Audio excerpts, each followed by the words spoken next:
Happy Valentine's Day, everybody. Let's let Bill get on here.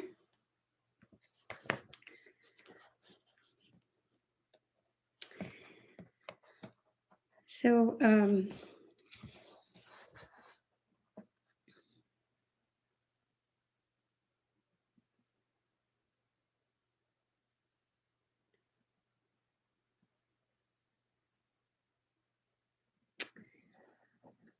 Valentine's Day, a Hallmark holiday.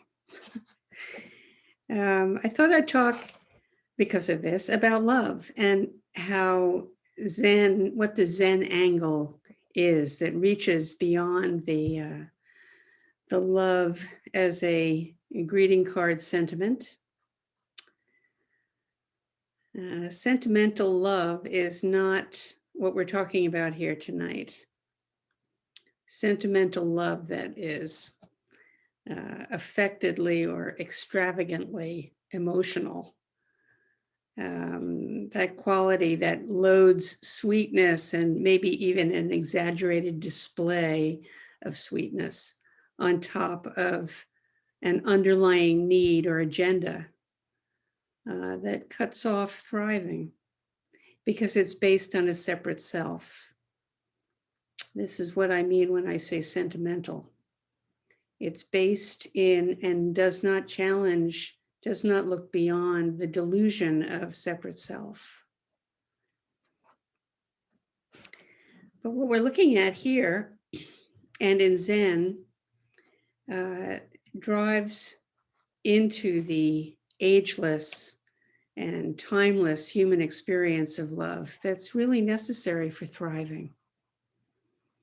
This direct sense of innate connection and dependent arising. Oneness.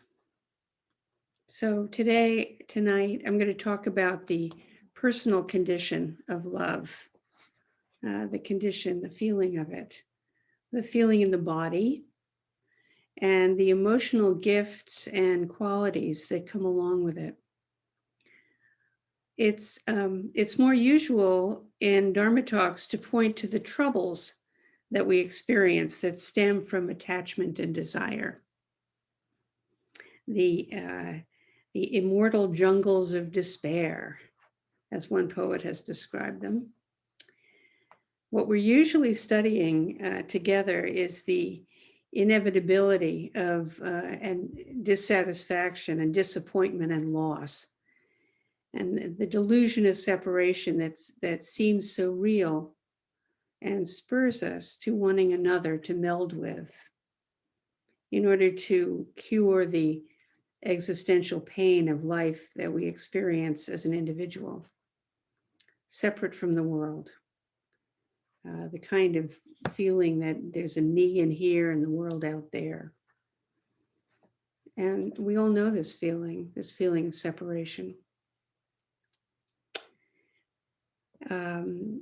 The existential feeling of being a subject adrift in a sea of objects. And even while we're one life, even while we're a drop in the ocean of one life, we can really easily get caught in a sense of being very separate from all of life.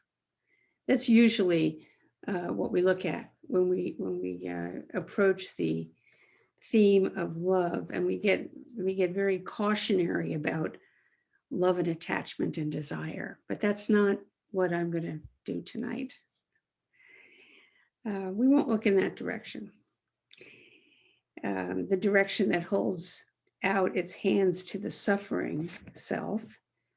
But instead, let's look at the experience of love and the poetry of love, which is, poetry is the most apt language to reflect on love, because it is interstitial and it's not conceptual. The experience of love is not conceptual. It's outside of language, and poetry is the form that uses language to step outside of language, to help us all step outside of language. So without love, we shrivel. Without love, we fight. Without love, we kill. We kill enemies for whom we have no love. We kill the spirit of anything we do not love, denying its life and its source. Zen practice is a practice that supports us to recover our love and claim it each moment. Claim our love each moment. Again, I'm not talking here about sentimental love, a me and you love that walls out everything else, maintaining the basic position of separation from the world. But love that is completeness, the wholeness that is granted us, inherent in our life, and comes clearly through truly seeing the wholeness of any moment of our life right now in a person, whether it's ourselves or somebody else, in people, plants, animals, and even objects. Not depending on anything. Love does not depend on anything. I think of it as a priori, before any prior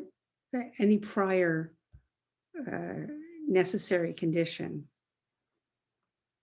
And often this loving energy is we're not even aware of it. What we take care of, we love. What we love, we take care of. We experience our life in what we love. Where else is it? Where else is our life? Open awareness and stilling egocentric involvement. Immediately love is. We realize that what seems separate is truly part of us. We not only realize, we experience things as truly part of us, part of the self. That tender flush of just this that we get sometimes when all the separation falls away and it's just this vivid, alive moment. When we look at a child, my grandchild, or the tree that John planted for me in the entranceway, or my neighbor's dog with a mohawk. This dog has a mohawk. I mean, that's how its hair grows. It's a mohawk. It's silly. It's cute. Or the silent slant of sunlight on the floor. Or that complete rainbow that suddenly appears in a dark sky. Love infuses the moment. We not only know love, but we are love. That is the quality. We might not even think of it, but in those moments where we go, where we realize completeness, it's one of the flavors of love, the qualities of love. So here's a poem that'll put us all in the mood. Expresses how the life of animate and inanimate converge, and how all are traces of the self in a sea of love. So this is by Ted Kooser. I don't know if you're familiar with him. He was for a while the poet laureate. And it's called Applesauce.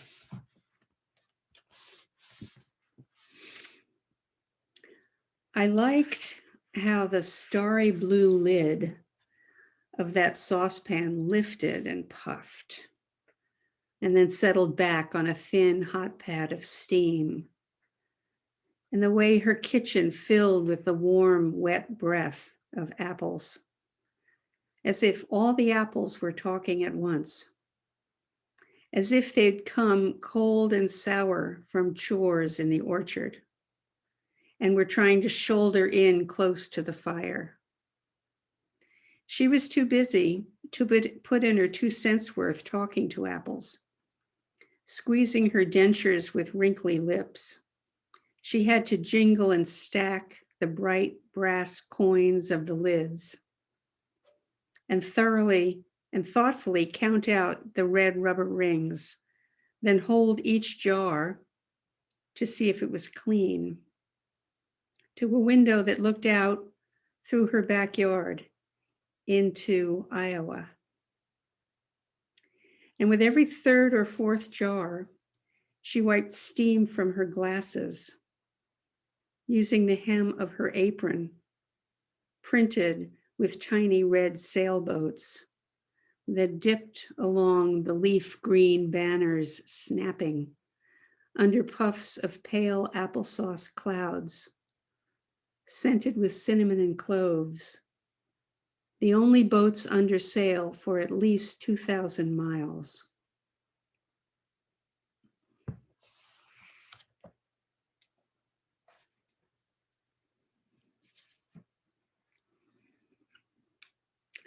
There's such affection, and we are all granted such affection when we read those words and those images. Smell the applesauce, feel the steam on our skin.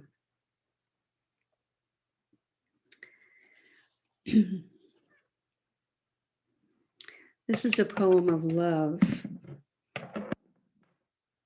and applesauce and apron and wrinkled lips as they all arise together in the moment of love.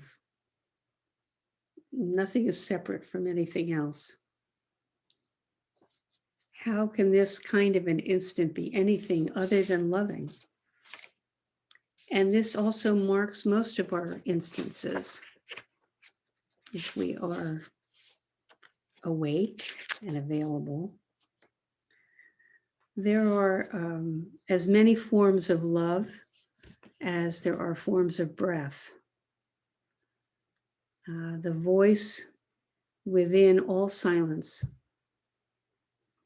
Seeing things as they are is our loving vow. We vow to see things as they are, which is kind of the very definition of love.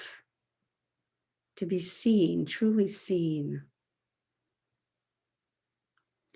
Allowing all of this display of life to be as it is. So many different forms of love mark our life.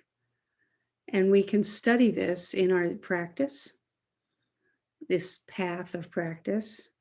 We study our territory of love, the terrain of our habits of love, the topography of the heart as we practice Zazen.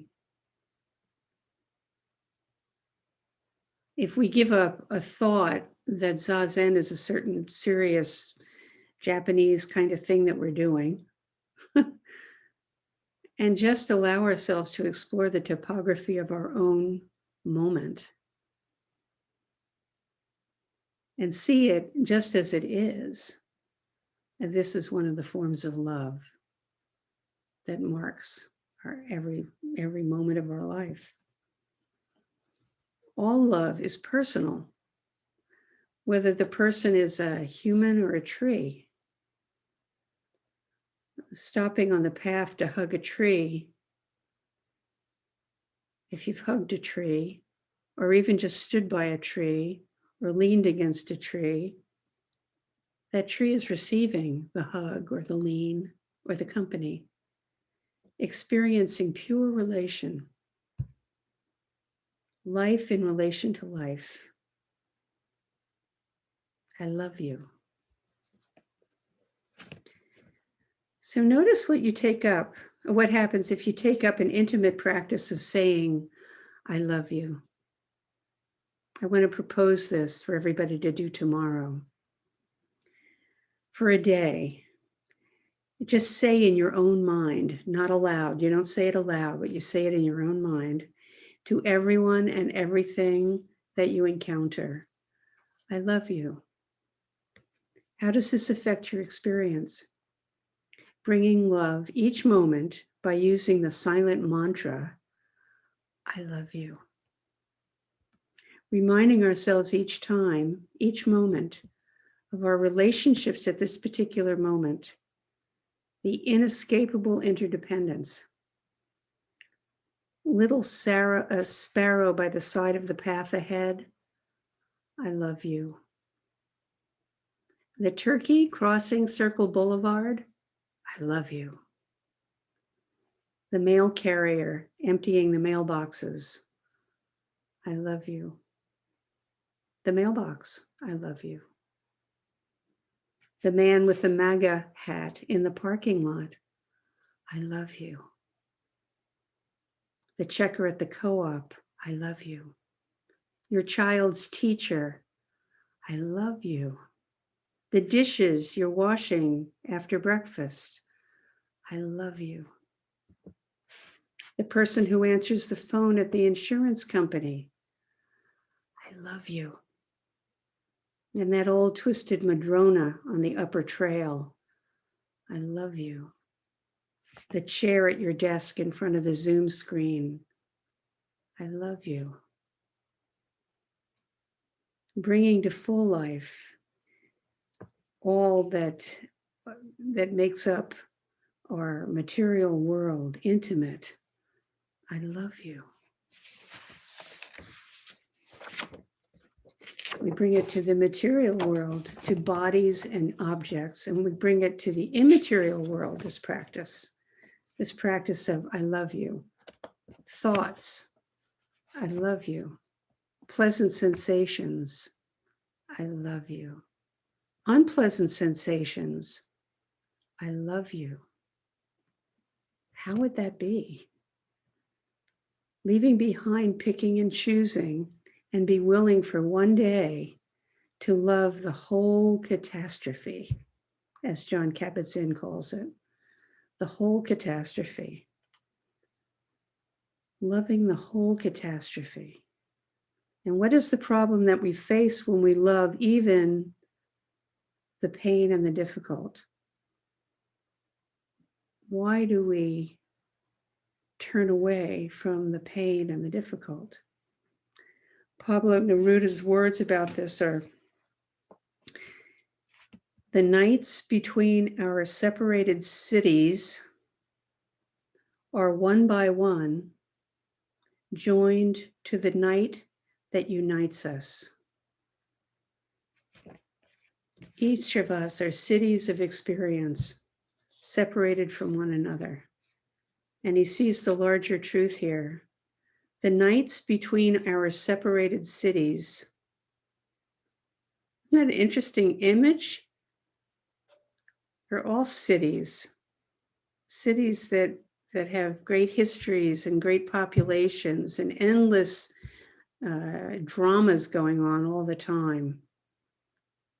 The nights between our separated cities are, one by one, joined to the night that unites us. It's a puzzling construction of a sentence, and rich to contemplate, I think. I love you.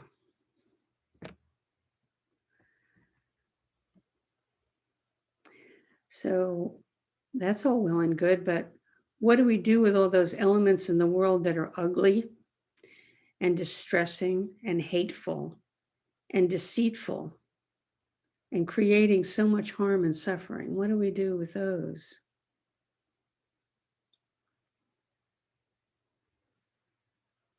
How do you live in the midst of threat?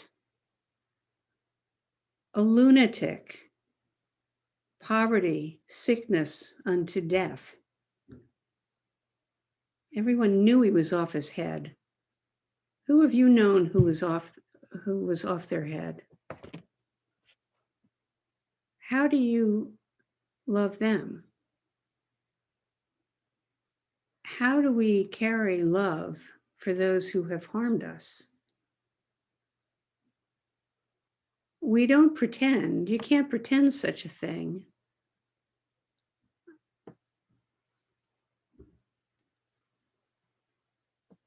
It's painful to be without love and to maintain a position that does not have access to love. Neruda again says this: I love you as a certain dark thing. Oh, I'm sorry. I love you as certain dark things are to be loved, between the shadow and the soul. I love you as certain dark things are to be loved. It's quite a teaching. And it encourages us to dig deeply and not to be thrown off by our habits of picking and choosing and reacting. Habits of picking and choosing keep us living a life of picking and choosing. Keizen Zenji says somewhere in the transmission of the lamp, in Zazen, we find the source of pure offerings, free from egocentric involvements. In Zazen, we find the source of pure offerings, free from egocentric involvement. All of life is a pure offering that we receive and that is ours to use. Our relationships, when we see through our egocentric involvements, change, open up. When we know our beliefs as a belief, our opinions as opinion, our karmic narratives as the narrative of who I am and what the world is, that I am identified with, that I have identified with up till now. This new way of seeing begins to liberate us from the narrow road of egocentric habits that we've inherited. We inherit, this is karma, these narrow roads of egocentric habits. We inherit and we practice them and we revise them and we strengthen them and live within them. Dharma practice is an attempt to liberate us from the narrow confines of our karma, within and without, to be able to live within and without, aware of our picking and choosing.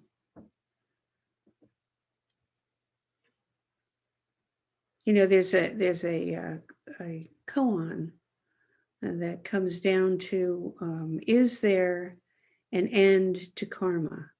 Do we end karma when we awaken, fully awaken? And that's a really kind of central question in this practice, because we can hold the idea that we are going to be entirely liberated from karma, but karma is much more complex than we can ever know. It's much more collectively maintained than we are aware of directly. So we can live independent of karma, but we are never free of karma. When the ears of our ears are awake and the eyes of our eyes are open, that's one of the descriptions of waking up. In Zen, the heart breaks wide open and the ears of our ears are awake and the eyes of our eyes are open. In Zen, the heart breaks wide open. And as Mary Oliver has said, it's better for the heart to break than not to break. Zen and love There's something in the widest embrace of love that requires the heart to break. We cannot steel ourselves and have an open heart. This profound, open, intimate, even with the difficult, as well as what is dear and easy. This broken heart respects and receives each element in our experience in its particular qualities and appreciates the lively exchange that continually occurs in the interdependent arising of what we call our life. And I wanted to read you a Rumi poem that so beautifully expresses this. It's titled Water from Your Spring. What was in that candle's light that opened and consumed me so quickly? Come back, my friend. The form of our love is not a created form. Nothing can help me but that beauty. There was a dawn, I remember, when my soul heard something from your soul. I drank water from your spring and felt the current take me. I'm going to read that again. What was in that candle's light that opened and consumed me so quickly? Come back, my friend. The form of our love is not a created form. Nothing can help me but that beauty. There was a dawn, I remember, when my soul heard something from your soul. I drank water from your spring and felt the current take me.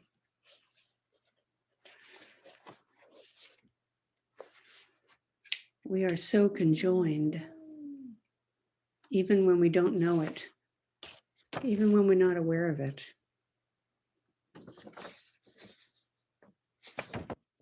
So perhaps this is what he meant when the Buddha taught that spiritual friendship is the whole of an awake life.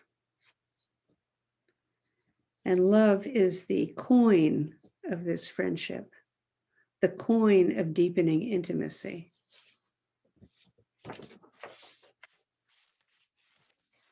So not to be afraid of the word love in our practice,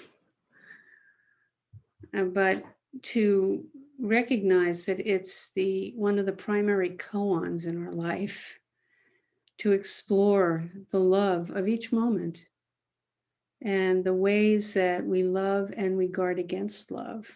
We withhold it and separate from it and don't notice it. So it is my hope that there was something in this talk that inspires you in your practice. And thank you so much for your friendship.